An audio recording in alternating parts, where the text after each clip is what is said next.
This clause, it flips the liability. If you sign this, sir, your company takes the fall. The boardroom went dead quiet. Maya Williams' words hung in the air like a suspended hammer, just waiting to drop. 16 years old, standing at the glass doorway of the 27th floor conference room in borrowed sneakers and a janitor's badge, she pointed straight at the contract that Jackson Hale had been seconds away from signing. Jackson's pen hovered midair, his silver brows furrowed. His wife, Clara Hale, blinked sharply. Derek Vaughn, the slick Texan businessman with a polished grin, let out a low, awkward chuckle. "Excuse me?" he asked, his voice too calm, too measured. "I read that clause on page 14, Maya continued. It shifts all merger-related liabilities to Hale Investments. If anything goes wrong after the merger, fraud, lawsuits, defaults, your company takes the full hit. Vaughn's firm walks away clean." The young executives around the table exchanged uneasy glances. One man pulled the document closer, another tapped a tablet to double-check the page. Clara leaned forward. "She shouldn't even be here, she's the janitor's daughter," someone murmured. But Maya didn't flinch. Just 8 hours earlier, the world had still been simple. The cleaning crew made their way through Hale Investments' upper floors like quiet clockwork. Maya, dressed in a faded hoodie and a lanyard marked visitor maintenance, sorted shredded files and wiped down glass doors while her mother vacuumed down the hall. That was the routine. No noise, no questions, just finish and leave until she saw the folder. It was left in the copier tray, slightly open, its stamped cover marked Final Draft, Merge. Agreement. Something about it called to her, not curiosity, instinct. Maya wasn't like other kids her age. She didn't scroll endlessly on her phone. She read policy manuals, watched business documentaries with her grandfather, and once wrote a school essay titled How Enron Collapsed. She opened the folder slowly, eyes scanning the legalese, then she paused. It was subtle, buried in subparagraph C, line 3 of the liability clause, but it was there. A reversal of responsibility if the deal collapsed or if legal issues surfaced afterward. Hale Investments, not Vaughn Global, would absorb the legal and financial ruin. It was a trap. "Mom," Maya said, rushing down the hallway, "you ever seen a contract that hands over the whole company like this?" Denise barely looked up from polishing a glass wall. "Maya, stop it, don't mess with their stuff." "But what if no one wants us both out of a job?" Maya shut her mouth, but her mind didn't. It kept racing. Now in the present, the men and women in the boardroom sat frozen. Clara's hand tensed around the armrest. Vaughn's gaze narrowed. Jackson Hale stared at Maya slowly. He lowered the pen. "You say that clause flips liability?"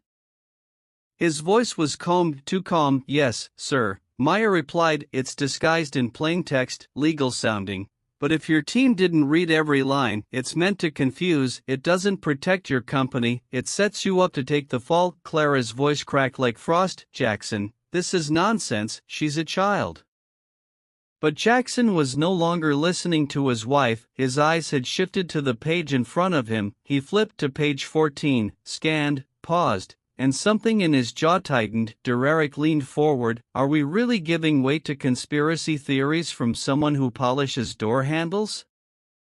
Maya's cheeks flushed, but her voice didn't waver. "You can laugh, but if he signs that, your company's name is on every lawsuit that follows." A long pause, then Jackson's voice, low and decisive: "Escort her out." Security moved swiftly. Maya stood tall even as they led her toward the door, but just before it shut behind her, she looked back once and met Jackson Hale's eyes. For the briefest moment, he didn't see a janitor's daughter. He saw a warning, a mirror, and a mistake he had almost made. His pen never touched the paper. The next morning, the silence at Hale Investments was different, not calm, tight, unspoken. Something had shifted. Maya Williams sat alone in the lobby's security office, hands folded, chin high, heart pounding. The building's marble floors reflected cold light from the tall windows behind her. She'd been here for over an hour. No one spoke to her, no one offered water, no one told her what would happen next. Her mother sat beside her, Shoulders stiff, face unreadable. Denise hadn't said a word since. They were pulled off the night shift and asked to wait downstairs, but the worry in her eyes said it all. "I'm sorry, Mom," Maya finally whispered. Denise turned her head slowly. "You should be," she said flatly. "I cleaned this building to keep food on the table, not so you can march into boardrooms like you own the place." Maya looked down. "I didn't mean to embarrass you. I read something dangerous and I couldn't let him sign it. I raised you to be brave, Maya," Denise said softly, "but I didn't raise you to be reckless." Before Maya could respond, the door opened. A stern woman from HR walked in with a clipboard, heels tapping sharp against the tile. "Mrs. Williams," she said, not looking at Maya, "you've been placed on leave, pending review. We'll call you." Denise's lips tightened. She stood up, clutching Maya's arm. "Come on." Maya's stomach twisted as they exited the building. As the cold Chicago air hit her cheeks, she glanced back one last time at the tower of glass and steel, the place she thought she could make a difference in. Now she wasn't even allowed inside. Meanwhile, 30 floors above, Jackson Hale sat alone in his private office. The unsigned contract lay in front of him, the pages spread out like a crime scene. His finger traced the clause Maya had pointed out. Subparagraph C, line 3. She had been right. The language wasn't just misleading, it was deliberate, cleverly written to appear standard while setting up Hale Investments to absorb full liability. He rubbed his temple slowly. "How the hell did I miss this?" Clara's voice echoed in his memory from the night before. "It's a standard clause, Jackson, just trust me." Trust, that word used to mean something. He opened his laptop and began cross-referencing other contracts with Derek Vaughn's firm. Legal language, subsidiary names, offshore structures, all of it, too clean, too coordinated. His phone buzzed. "Clara," he hesitated then answered. "You didn't sign it, did you?" She said immediately. "No," Jackson replied, voice flat. "You're overthinking it. We vetted Derek's firm. You're letting that girl get in your head." He paused. "She saw what none of us did." Clara laughed softly. "Too soft. Come on, she's a teenager, the janitor's daughter. You're really going to question me over a child?" Jackson didn't reply. "I'm coming up," Clara said and ended the call. Down the block, Maya sat on the couch at home, a mug of cocoa growing cold in her hands. The apartment was small, warm, lived in. Her mother sat silently across from her, clicking through job listings. "Do you regret it?" Maya asked quietly. Denise sighed. "I regret that you lost faith in grown-ups doing their jobs." Maya didn't argue, but deep inside, something told her she hadn't been wrong. A ping interrupted the quiet. It was an email from a name she didn't know. Robert Barnes. Subject line, "You saw it, too?" Maya's eyes widened. She clicked. Inside was a short message. "I used to work there. I know what you saw. If you're willing to talk, I'll listen." Her fingers hovered over the keyboard. Then she began to type because maybe, just maybe, she wasn't alone. That evening, Jackson opened his safe and pulled out an old file labeled Hale Internal Barnes Review. He flipped through pages of flagged risks, buried audits, reports his board had ignored 2 years ago, and on one sheet, scrawled in red pen, risk exposure, too centralized. If they plant one signature trap, we're done. Is signed, Robert Barnes. Jackson leaned back, eyes closing, and for the first time in years, he felt something unfamiliar, doubt.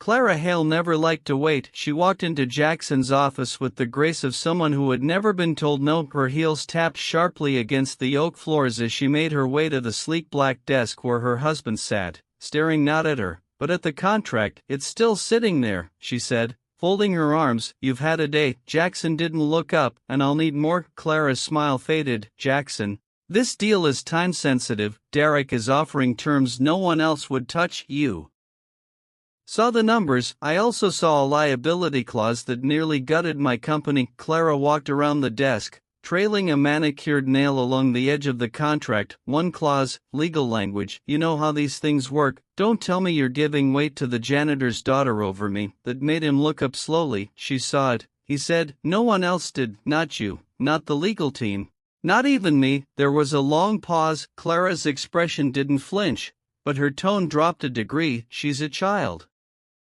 Jackson, and she just got you to question everything that should concern you." "No," he said, standing up. What concerns me is that she was right.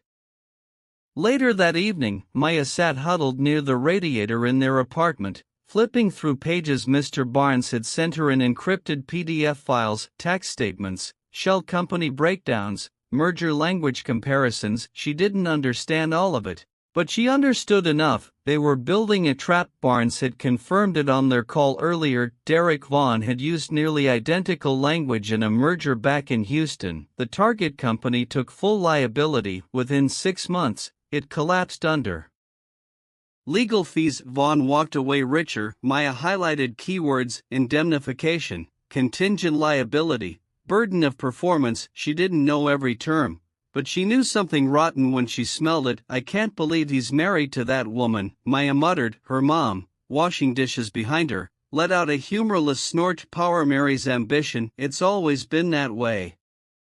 At the same time, Jackson sat at the bar inside the private gold lounge overlooking downtown Chicago. He wasn't drinking, he was watching. At a far table, half shielded by frosted glass, sat Clara. Across from her, Derek Vaughn. They were laughing. Clara's hand rested lightly on Derek's wrist. His grin was wide, easy, like old friends or something more. Jackson's jaw tensed. He couldn't hear the words, but the body language told him enough. Clara leaned in. Derek nodded, then handed her a small flash drive before gently brushing her fingers in a gesture that wasn't professional. Jackson turned away, while rising in his throat. Was this the woman he'd built a life with, or had she been using him from the beginning? Back at home, Maya's phone buzzed. Text from Barnes. Look into Clara's spending habits. 3 offshore transfers in her name: Cayman, British Virgin Islands, and Zurich. Maya's eyes widened. She's in on it, she whispered. She's not just clueless, she's involved. She opened her laptop and pulled up public transaction records. Her hands trembled. There it was, Clara Hale's name, tied to a dormant trust account in the British Virgin Islands. At that very moment, Jackson opened his email and saw a message from his bank's internal compliance team. Subject: suspicious access activity, internal transfer alert. He clicked. Clara had attempted to authorize a $2.5 million movement from one of the company's dormant reserve accounts. It was stopped just in time. Jackson sank into his chair. The noose wasn't just tightening, it was inside his own home. Somewhere in the quiet of the night, 3 people couldn't sleep. Jackson Hale, now certain he was standing on a crumbling foundation. Maya Williams, gripping the pieces of a puzzle far too big for a 16-year-old, and Clara Hale, seated beside Derek Vaughn in a black SUV, whispering, "He's starting to dig," to which Derek replied calmly, "Then we bury him before he reaches the roots." It started with an email, no subject line, no sender name, just a single audio file. Jackson Hale hesitated before opening it. He had been staring at the ceiling of his office for the past hour, long after the last assistant had gone home. The silence felt heavier these days, like the building itself was holding its breath. He clicked play. Clara's voice came through first, calm and calculating. "He won't question it, not if I push at the right time." Then Derek Vaughn's deep draw, "And if he does, then we remind him what he has to lose." Jackson froze. He replayed it 3 times, and when it finally sank in, something inside him cracked, not loud, not visible, but final. He forwarded the file to his private attorney, then leaned back and stared at the ceiling again, this time, not with confusion, but with clarity. Clara wasn't just involved, she was leading it. Maya stood outside the massive bronze doors of the Harold Washington Library, clutching a folder and a flash drive Barnes had mailed her that morning. Her fingers were numb, not from the cold, but from fear. Everything they had pieced together now pointed in one direction. Someone was actively trying to bury Hale Investments. She stepped inside and made her way to the computer lab. The files were encrypted, but Barnes had included a handwritten key. As she typed, the truth unfolded: 3 merger attempts, 3 ruined companies, all tied to Derek Vaughn, and in the background of each one, buried deep in the documents, were traces of Clara Hale's digital approval credentials. She wasn't just helping Vaughn, she'd been doing it for years. That evening, Maya tried to deliver the physical documents to Robert Barnes at his apartment, but when she arrived, The door was ajar. Inside, empty, no signs of struggle, no sign of Barnes. Just a single envelope on the kitchen table labeled MW. She opened it. Inside were two things, a thumb drive and a post-it note. They know I'm helping you. Don't come back here. Find someone you trust soon. Back in the city, Jackson sat in his car outside an old courthouse. The building had closed years ago. But he wasn't here to speak with a judge. He was meeting Victoria Chan, a civil rights attorney and former prosecutor known for taking cases no one else dared touch. She entered without fanfare, her black wool coat flapping behind her like a cloak of quiet justice. "Hail," she said, sliding into the passenger seat. "You came to the right person. But this is bigger than contract fraud." "I know," Jackson said. "You're dealing with organized financial subversion, maybe racketeering." "I need to protect my company," he said, "and I need to protect a girl who saw it first." Victoria raised an eyebrow. "A girl?" "She's 16, name's Maya Williams." She caught it before any of us did. For the first time, the lawyer smiled. "Then she may be our most valuable witness." The next morning, Maya returned to Hale Tower. Security was tighter now. She wasn't on the list, so she waited, cold fingers wrapped around a bag of evidence, until one of the junior staff, someone she recognized from late-night vacuuming shifts, walked by. He paused, glanced around, and whispered, "Mr. Hale said if you ever came back, I should take you straight up." When Jackson saw her, something in him softened. He stood, extended a hand, not like a CEO, but like a man finally seeing his own blind spots. "I owe you more than an apology," he said. "I owe you the truth." Maya looked up at him, her voice quiet but firm. "Then let's get it out before someone else disappears." They sat side by side in his private conference room, papers and screens spread around them like a battlefield map. Victoria Chan joined minutes later, nodding once at Maya. "This is your war now," she said, "but with the right moves, we win it before they even know we're fighting." Maya nodded, nerves taut, but steady, because for the first time, she wasn't fighting alone, and the cracks in the marble weren't just breaking apart a building, they were letting the truth come through. The courtroom wasn't scheduled yet, no subpoenas had been issued, no press conference had broken the news, but the war had begun. Inside Jackson Hale's office, the walls were no longer decorated with corporate awards and investment forecasts. They were now lined with whiteboards scribbled full of timelines, connections, bank transfers, and alias names. At the center of it all sat Maya Williams, a 16-year-old girl with a borrowed laptop and a folder full of secrets. Victoria Chan stood near the window, phone pressed to her ear, voice low but urgent. Jackson, silent, pored over a printed spreadsheet, his jaw clenched tight. Then Victoria hung up. "That was my contact at the Justice Department. They're watching Vaughn quietly, but they need more to move forward." Maya reached into her backpack and slid over a yellow file. "This just came in," she said, "from Barnes before he disappeared." Jackson took the folder. Inside were offshore account ledgers. 3 names jumped off the page: Clara Hale, Derek Vaughn, and a company called Raven Cross Holdings, a shell corporation registered in Belize, funneling payments every quarter from failed merger settlements. Victoria whistled. "This is more than fraud. This is a long game, predatory, calculated, and it started right under my roof," Jackson said bitterly. That night, Maya and her mother sat on the fire escape of their apartment building. The city below buzzed with yellow taxis and music floating up from restaurant patios. Denise handed Maya a mug of chamomile tea, her hands trembling. "They called again," she said. "Told me if I don't keep quiet, they'll cancel your school record." Said they can make things disappear. Maya stared ahead. "They already tried." "You're a child, Maya. This isn't your fight. It became mine the second they used people like us as their cover." Her voice was calm, certain, and in that moment, Denise saw something she hadn't expected to see. Not defiance, but purpose, a sense that Maya wasn't trying to prove anything, she was simply trying to make something right.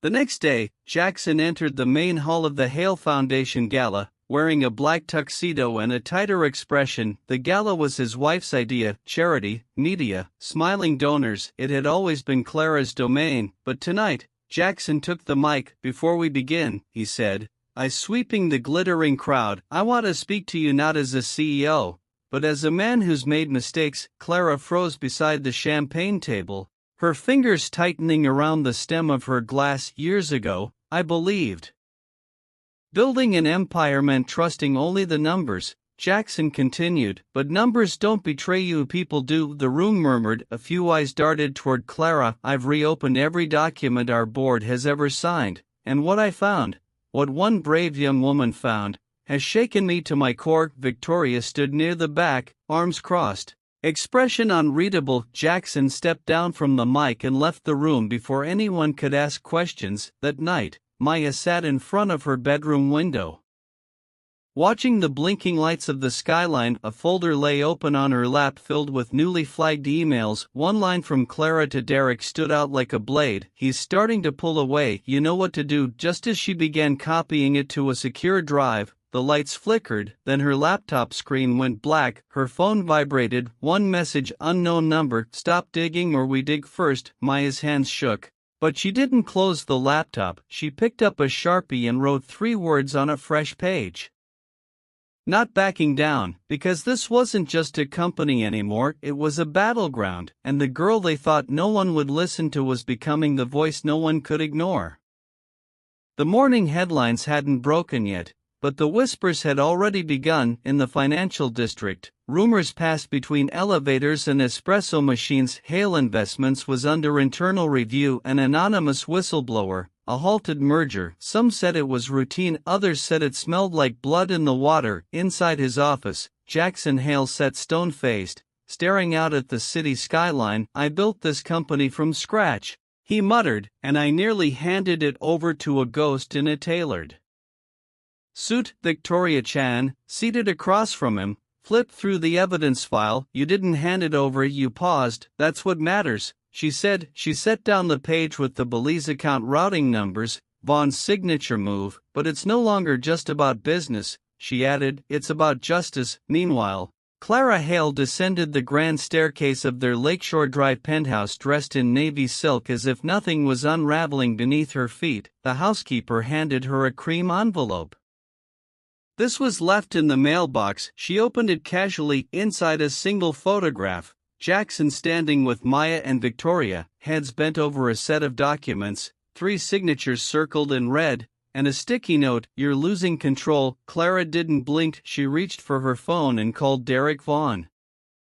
That evening at a private business summit hosted at the Four Seasons, Derek Vaughan strolled through the crowd like a man with nothing to hide, expensive whiskey in hand, charming investors one smile at a time. But something was different tonight. People nodded, but too briefly. Some avoided eye contact, others whispered after he passed. He found Jackson near the balcony. Well, now, Derek drawled, you've stirred quite the pot. Jackson didn't shake his hand. I haven't stirred anything, he replied, just stopped pretending I was blind. Derek leaned in, voice smooth. You go public with this and you'll bury more than just me. You'll drag your wife's name into the dirt. Your board will panic. The stock will crash. Is that the legacy you want?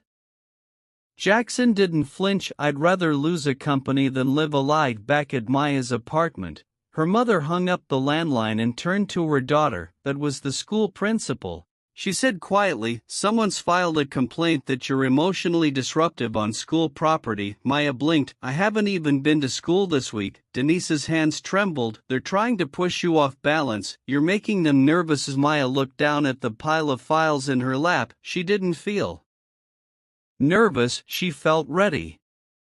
By the end of the week, Victoria filed the first legal motion, request for injunction and independent audit of Vaughan Global. She also filed a whistleblower protection petition for Maya Williams. The media caught wind before sunset. Breaking, Hale Investments suspends merger pending legal review. Anonymous teen identified as key witness. Photos of Maya from a school website were cropped, shared, retweeted. Some praised her, others doubted her, a few attacked, but none could ignore her. At dawn the next morning, Jackson walked into the boardroom and placed a stack of documents on the table. His executives sat waiting, faces drawn tight with tension. I should have seen this sooner, he began, but I let comfort blind me. He passed out the audit, the shell companies, the emails, the audio clip, then he looked them all in the eye. You've got a choice, he said. Help me clean this house from the inside or watch it burn from the outside. No one spoke. But one by one they began to nod, and miles away, in a cafe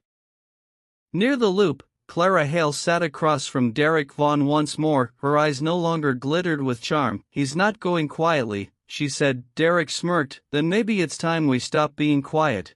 He slid a black folder across the table, inside a list of names: judges, reporters, one federal clerk. Clara closed it slowly. "We bury them," she said, but outside across the street, Maya Williams watched them from a city bus window. Her camera phone recorded every frame. The game wasn't quiet anymore, and the unraveling had only just begun.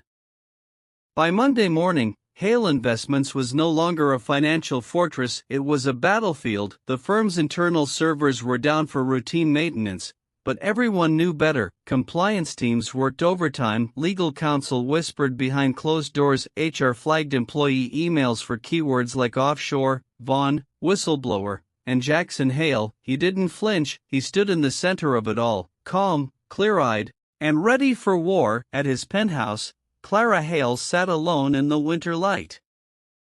Phone pressed to her ear. "They're coming for us," she whispered. Derek Vaughan's voice on the other end was steady. "Let them. We don't run, we counterattack. You said the papers were buried. They were. Someone dug them up. You don't get it." Clara hissed. "It's not Jackson who's leading this, it's the girl. She's a child and she's turning this whole damn tower inside out." There was a pause, then Derek said coldly, "Then maybe it's time we remind the world who holds the real power." At school, Maya Williams tried to keep her head down, but it was impossible. Half her classmates stared like she was a ghost, the other half avoided her like she carried a virus. Some whispered traitor, others hero. She ignored them all, but as she opened her locker, a folded note fell out. She opened it carefully. "We know where you live, stay silent, stay safe." Her fingers trembled, but only for a moment. She tucked the note into her pocket, grabbed her books, and walked straight to the office. She told the principal everything. By the end of the day, Victoria Chan had secured a protection order for both Maya and her mother. That night, Jackson received a message from an unknown number, just 4 words: "She's not worth it." He stared at the screen for a long time, then picked up the landline and called Victoria. "Can you get federal eyes on this yet?"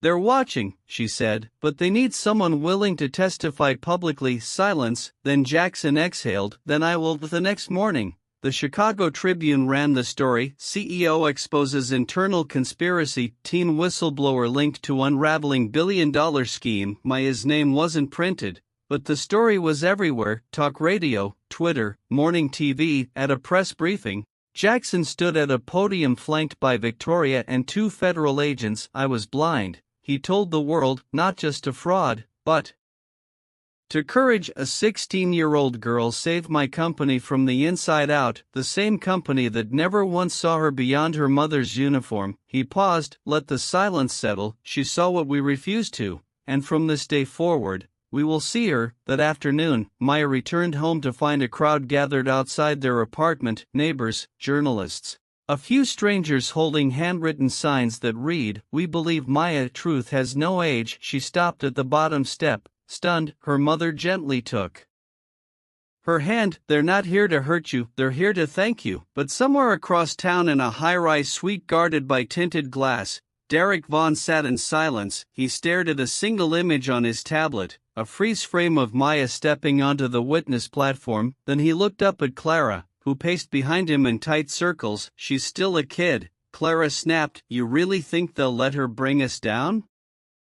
Derek's voice was low, cold. "Kids don't bring down empires." He leaned forward. "Symbols do." He stood, slammed the tablet shut, and turned toward the door. "Let's break her before she becomes one." The courthouse steps groaned under the weight of flashing cameras and murmuring crowds. Gray clouds hung low above downtown Chicago, but the energy in the air was electric. Inside courtroom 12B, the air was stiffer, heavier. Jackson Hale adjusted his tie and glanced at the wooden double doors behind him. Victoria Chan stood by his side, reviewing her notes. Maya Williams sat 2 rows behind them, dressed simply, hair neatly braided, eyes sharp with quiet fire. It was the first day of testimony. Derek Vaughan sat across the aisle with the calm demeanor of a man who believed money could erase anything. Clara Hale, poised in a slate gray suit, sat beside him, her eyes empty, lips unmoving. The judge entered. "All rise." Victoria opened with precision. She painted the picture not with fire, but with facts, contracts, dates, forensic analysis. One by one, she exposed the network of shell companies and forged authorizations that funneled corporate liabilities straight to Hale Investments, while Vaughn and Clara profited quietly offshore. Clara didn't look at Jackson once. Then came the moment the courtroom had been waiting for. Victoria stood. "Your Honor, I'd like to call Maya Williams to the stand." Gasps fluttered. Reporters scribbled wildly. Maya stepped forward slowly, not as a victim, not even as a child, but as the first person in the building who dared to speak the truth. She placed her hand on the Bible, swore in, sat down. Victoria smiled gently. "Miss Williams, how did you first come to be involved in this matter?" Maya's voice was steady. "I was helping my mom on the 27th floor. She's on the night cleaning staff. I saw the contract in the copy room. The signature at the bottom didn't look right, and when I read the fine print, it didn't sound right either." Victoria nodded. "What stood out to you?" "There was a clause buried deep. It transferred all liability from Vaughn's firm to Mr. Hale's company. If something went wrong, only one side would take the hit." Victoria leaned forward. "Why speak up? You were 16, no one asked you to read it." Maya looked directly at Clara, then Derek, then back at the jury. Just because I clean your floors doesn't mean I don't see the dirt." The courtroom froze. Even the judge's expression shifted. Clara's hand twitched. Derek didn't smile this time. Cross-examination came hard. Vaughn's attorney tried to rattle her. "Miss Williams, did you understand all the legal terminology in that contract?" "No, sir," Maya said, "but I understood enough to know someone was hiding something." "You consider yourself an expert in business law?" "No, but I don't think you need a degree to see when someone's being set up to fail." The jury watched her with new eyes, not just a girl, but the voice of every overlooked worker who had ever been told to stay in their lane. After the recess, Jackson took the stand. Victoria asked him one question: "What made you believe her?" He paused. "My gut said she was right. But more than that, I remembered something I'd forgotten." "And what was that?" He looked toward Maya. "That integrity doesn't depend on status. Sometimes the janitor's daughter sees the cracks before the board does." Then Clara Hale took the stand. The courtroom held its breath. She sat tall, composed until the prosecution presented the audio file. "If he does question it, then we remind him what he has to lose." Her eyes closed, hands folded, and for the first time since the trial began, Clara Hale spoke without rehearsed precision. "I didn't mean for it to go that far," she said. Voice hollow. "I thought if I could just push the deal through, Jackson wouldn't have to know." And when Maya exposed it, Victoria asked. Clara's voice cracked. "I wanted her gone because she saw everything I had worked so hard to keep hidden." Outside the courthouse, cameras waited like wolves. Maya exited through the side door. Jackson followed behind her. "You didn't have to come," she said. "I owed it to you." He replied, "To be the man you thought I was when you walked into that boardroom." She smiled faintly. "You're getting there." Inside, Clara returned to her seat next to Vaughn. She didn't speak, but her silence said enough. The empire was cracking, and in the eyes of the jury, they'd seen not just fraud, but betrayal, of trust, of truth, of the people no one thought would ever speak. Tomorrow they would deliberate. Tonight, the world waited. The verdict came just before noon. The jury filed in with solemn faces. Maya sat between Victoria Chan and her mother, gripping the hem of her skirt. Jackson Hale stood behind them, hands clasped tightly in front of him. On the other side of the courtroom, Derek Vaughn smirked faintly. Clara Hale stared at the floor. The judge called the court to order. The four women stood. "On the count of conspiracy to commit corporate fraud, we find the defendants guilty. On the count of falsifying financial documents, guilty. On the count of obstruction and tampering with legal contracts, guilty." Each word fell like a gavel striking stone. A lifetime of manipulation undone. Derek's smirk vanished. Clara closed her eyes. The judge issued the sentence swiftly: 10 years in federal prison for both defendants with no chance of parole in the first 7. Maya exhaled for the first time in days. Outside the courthouse, The world had changed, reporters shouted questions, microphones thrust forward. Maya, how does it feel to be the girl who saved a corporation? Mr. Hale, will you rebuild Hale Investments? Victoria, what's next for your young witness? Maya didn't answer them all, just one. What do you want people to remember from this case? She paused, then looked directly at the nearest camera. That truth doesn't depend on your title, and justice doesn't care how clean your shoes are. In the weeks that followed, Hale Investments didn't collapse, it reformed. Jackson Hale initiated a full restructuring. Clara's name was removed from every official board record. Vaughn's assets were frozen. Victoria Chan was brought on as chief ethics counsel, and Maya Williams, she was offered a full scholarship. At a press conference inside the building she once cleaned, Jackson announced the news personally. Today, Hale Investments is establishing the Maya Williams Fellowship for young minds with vision and courage. Maya didn't just protect this company, she reminded us who we are supposed to be. Applause rose like thunder. Maya stood beside him, blazer over a white blouse, the faintest smile on her lips. Later that night, Jackson sat in his office, not alone. Maya stood across from him holding a manila envelope. I got my Columbia acceptance letter, she said, eyes shining. He smiled. You earn more than that, you've got a seat at any table you want now. She hesitated, then asked, do you regret any of it? He looked out the window, the skyline of Chicago glowing gold. I regret that I didn't see it coming, he said softly, but I don't regret who stood up when I couldn't. She nodded, then left the envelope on his desk. Days later, Clara Hale was processed into the federal detention center in Wisconsin.